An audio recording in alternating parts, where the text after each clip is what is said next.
Hello, everybody. Today is the day the Lord has made. We will rejoice and be glad in it, as always. Today, I'm going to be talking to you and showing you kind of real time about how to do the place command. This is like one of my favorite commands. It is such a useful tool. If you guys have not taught your dog this, teach your dog this because it really comes in handy. So, I'm going to show you what it looks like and do some demonstration with it and kind of walk you through, okay?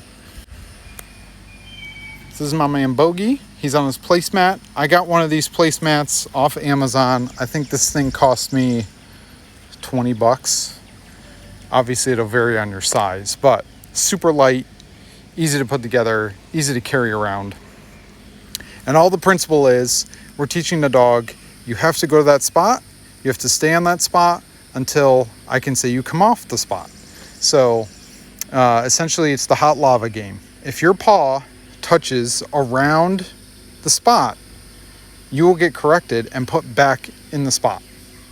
So I'm going to show you what that looks like, how to teach the dog place, and then good boy, and then how to keep them on place. This is such a helpful tool because most of the people I talk to say, my dog is crazy when guests come over. He jumps on them. He doesn't have good manners. This is one of my prescriptions. Teach them place, tell them to go there. When company comes over, they have to stay there.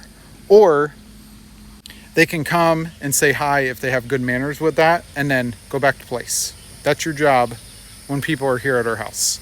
It's so good for the dog mentally, gives them something to do, gives them a place to hang out.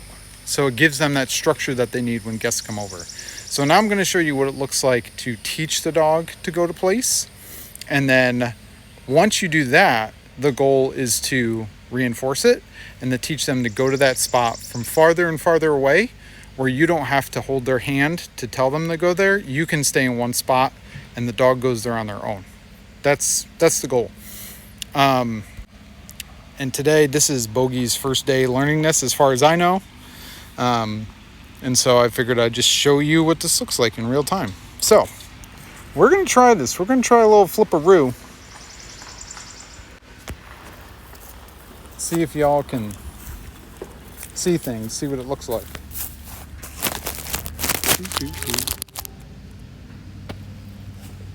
Good boy.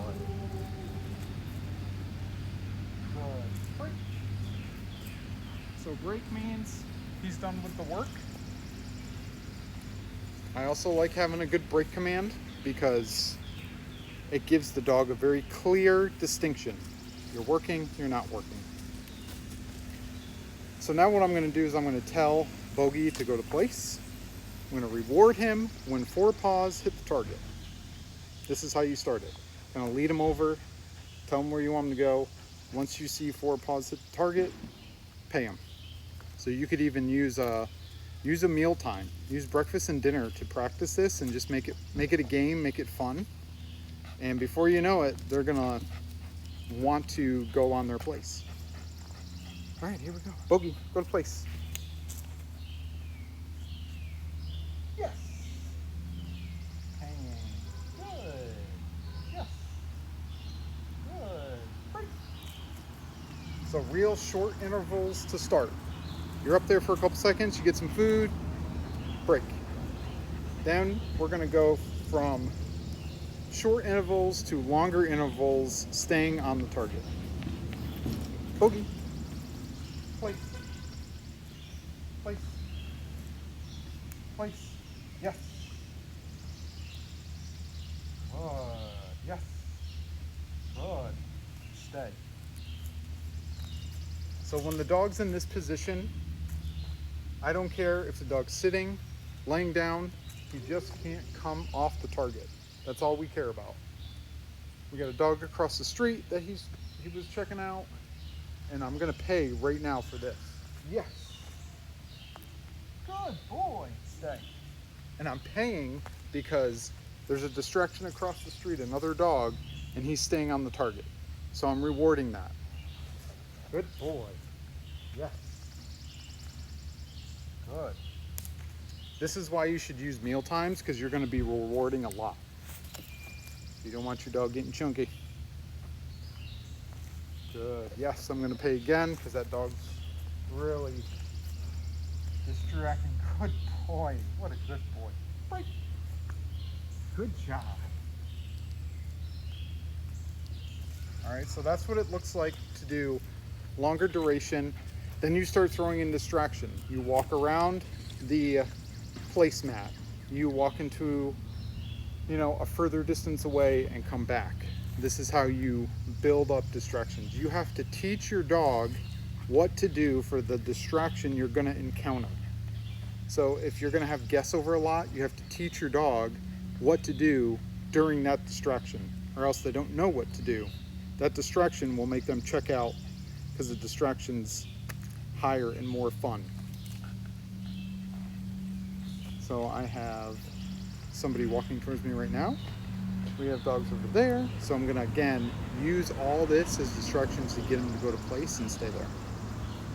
Bogey, go to place. Yes, good boy. Good boy.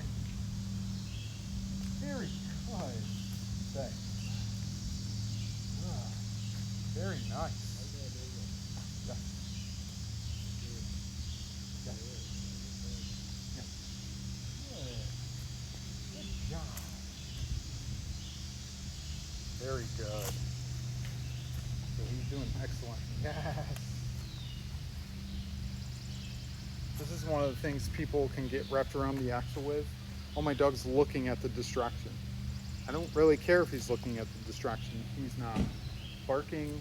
He's not amping himself up.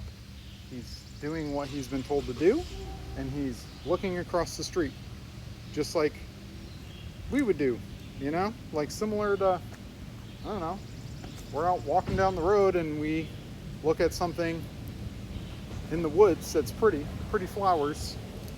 We're still walking down the road, so long as I don't walk into a post, that's okay. So we're doing the same thing. Yes. Yes. Good boy, stay. So this is how we're building up for all those different distractions.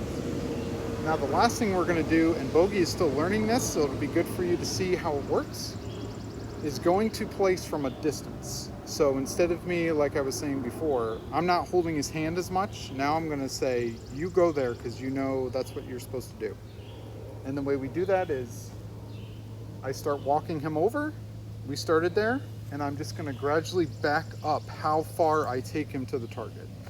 So that's what we're going to practice now. Boogity, break. Break. Break. Yeah. Give him a little break. Yeah. Yeah. Shake off some stress because you've been working. Hang out for a while. And then get back to it. So this is another thing too. I don't know how long I've been talking to y'all, but this is another thing to just keep in mind. Keep your sessions short. Don't be doing place for an hour. Like I said, use a meal time. So however long it takes you to go through the kibble that you have or the food that you have, that's your session. 10 minutes maybe, 15 minutes if you're really like milking it. But keep them short, and then that way it's fun for the dog. It's not taking up a ton of your time, and the dog's still learning something that's going to be super useful for you. So here goes. We're going to try and send them from here. Bogey, go to place. Yes. Good boy. Yes. That was very good. And I'm going to pay him a little bit more because he did so good. Stay. So that was a higher challenge. So I just paid him a little bit more. Good boy. Good. Yes.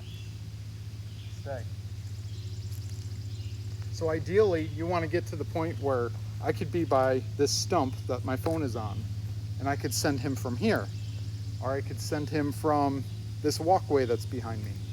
So if you're in your house, you want to be in your kitchen cooking food and say, go to place. I'm cooking food. I don't need you in here right now. And the dog can do it. So Good boy. Yes. Good boy. Yes. Yes. Stay. So that's what it looks like to teach place. I hope that it's been helpful for you. And happy training. We'll see you next time. Hit me up if you got questions.